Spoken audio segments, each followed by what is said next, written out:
Então, gente, eu resolvi aceitar esse desafio da Mayra de se vira nos 7 minutos, é tudo. Enfim, eu achei que valia a pena compartilhar esse trabalho que tem relações aqui com o que está se propondo no evento. Então, eu vou tentar fazer o máximo para realmente ficar dentro dos 7 minutos. Eu fiz comunicação na UF, fiz mestrado e doutorado em linguística na Unicamp, fiz um pós-doutorado em literatura nos Estados Unidos, sou professora na Federal do Espírito Santo, ou seja, viajei o Sudeste todo. E estou agora como pesquisadora visitante 3 meses aqui no PAC. Por sinal, está maravilhoso o evento lá em cima também. Uma pena que os dois tenham se sobrepostos. Então, o que eu pensei em trazer hoje aqui é um dos artigos que eu trabalhei nos últimos anos, dentro desse projeto Textualidades Contemporâneas, Palavra, Imagem e Cultura, que vai sair em 2012, que eu estava exatamente pensando nessa relação entre texto e imagem, mas também no contemporâneo, né? Mas também pensando como que isso se articula a modos de ver, modos de dizer, modos de sentir, perceber, pensar, né? Então, é uma questão que estava próxima aqui. Eu não estava pensando a textualidade eletrônica, nenhum deles, eles são bem variados, tem trabalho sobre pintura, tem trabalho sobre escrita na periferia, tem grafite, tem cinema, mas sempre nessa relação do texto com a imagem. Eu sou da área de letras, né? Então, assim, a minha visão da plástica, da imagem, ela é de uma pessoa de fora. Mas a relação é nossa, né? Todo mundo pode brincar com a relação.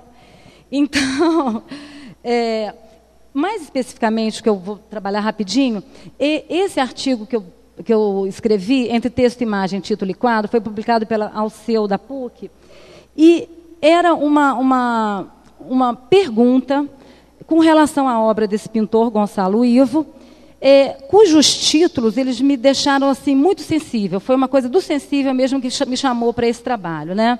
Aí, esse não é tão interessante, As Ilhas, né, o quadro, mas outros títulos dele, Fim da Tarde, Aquarela para Segunda-feira, Peixes num Dia Nublado, Pano da Costa. Eu achei aquilo lindo, aqueles títulos. E, curiosamente, depois eu vim a saber que ele é filho do Ledo Ivo, que é um poeta, né? E daí um pouco essa proximidade da escrita, né? E depois foi muito interessante também a relação minha como pesquisadora com o pintor, que ele teve que ceder as pinturas, e foi muito legal a discussão, né, com o artista. Então, nesse trabalho eu estava pensando a relação do título com a plástica, com a imagem, né? E eu parti de um neurocientista, o Jean-Pierre Changé, que vai apresentar a contemplação, o prazer estético, dentro desse modelinho, que eu nem sei se é muito questionável, tá? Assim, eu peguei mesmo como uma leitora leiga, entrando num território desconhecido. Então, mas como ele apresenta, né? O prazer estético faz intervir processos bem distintos, que vão desde a captação da superfície colorida e das formas, a mais pura sensação, passando pela atividade de reconhecimento de formas e figuras, a percepção, que despertará em ressonância com as imagens internas armazenadas pelo espectador, a memória, uma síntese significativa da obra, a compreensão, né? Seria o coroamento desse processo, então, de fruição do quadro. Então, eu parti da leitura desse livro e, curiosamente, nesse livro todo, ele não tinha uma reflexão sobre o título do quadro, nesse processo da contemplação. E eu já estava com o projeto em mente. Eu falei que curioso, quer dizer, o título não aciona, não ativa nada na contemplação.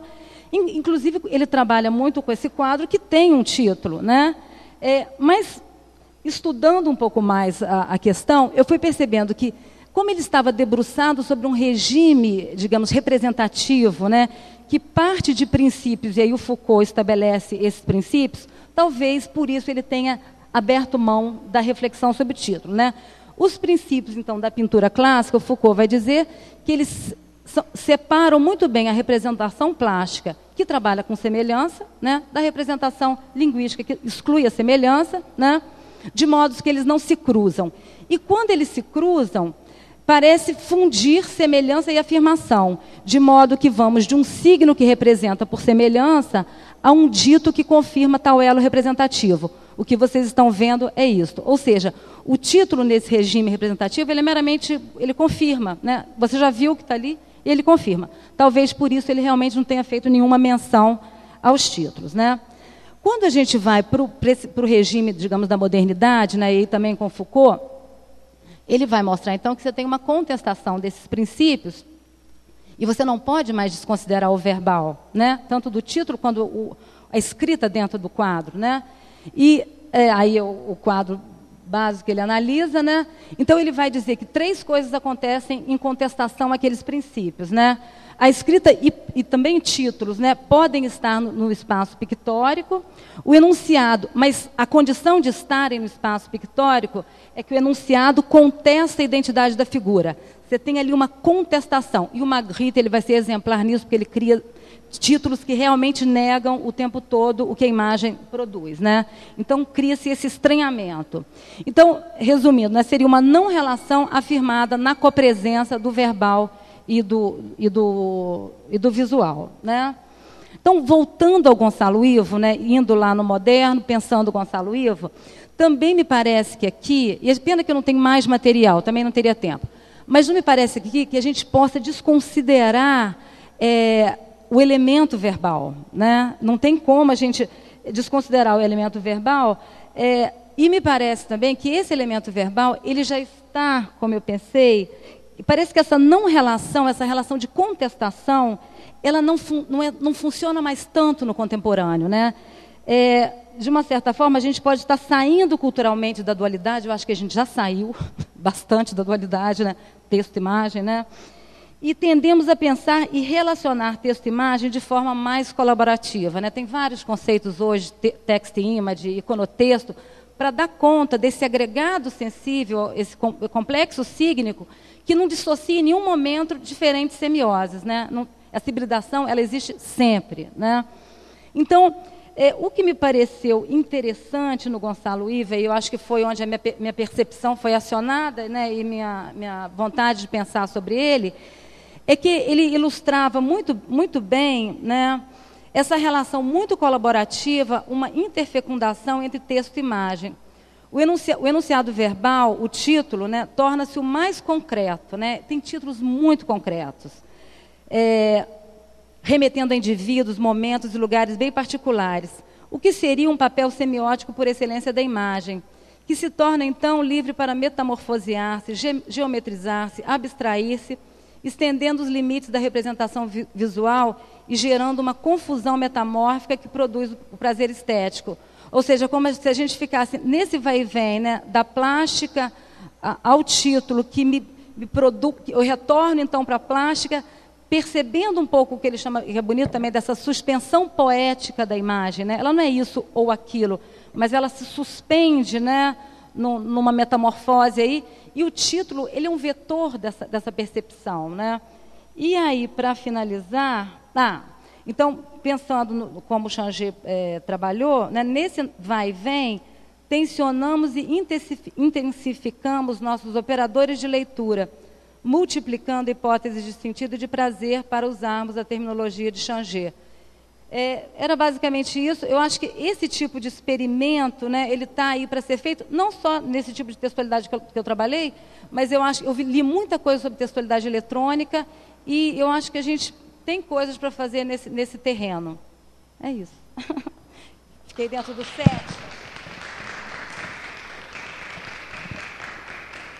Obrigada, gente.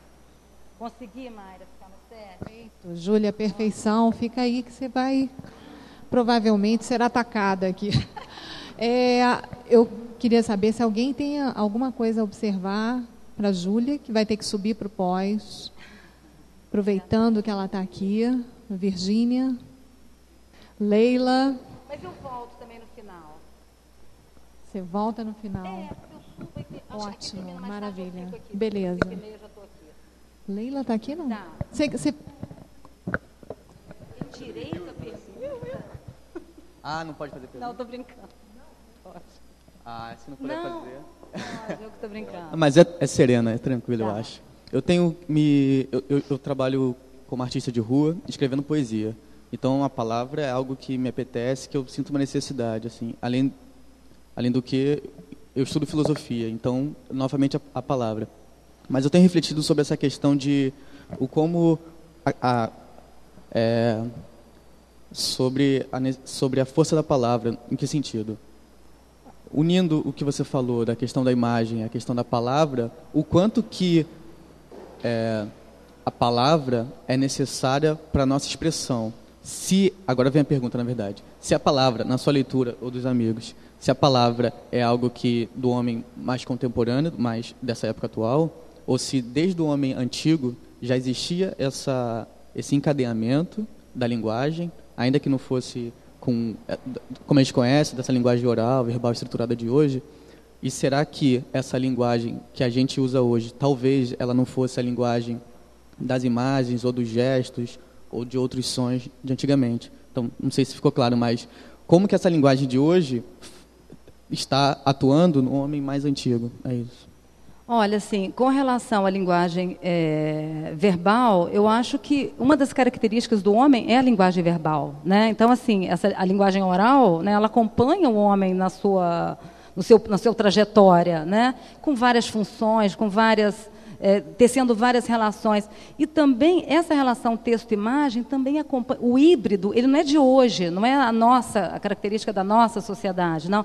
E lá nos egípcios já tinha várias escritas híbridas, né, que davam conta de narrativas enormes e tal.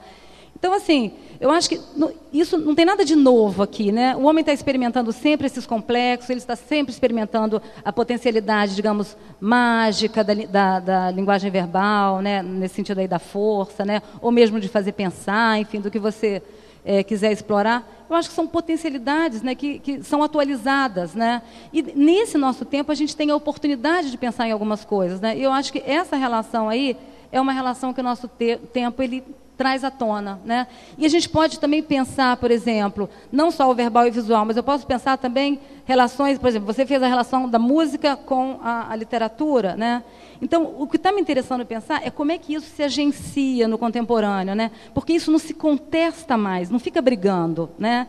É como se uma coisa fosse lá e despertasse a outra, e ela volta e desperta a outra, que eu acho que fica bonito na palavra interfecundação, né? Você amplia, potencializa o outro, né? É mais ou menos isso.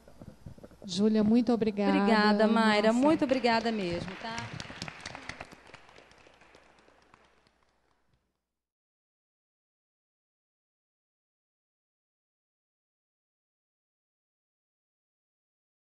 Tum, tum, tum, tum, tum, tum, tum, tum, tum, tum, tum.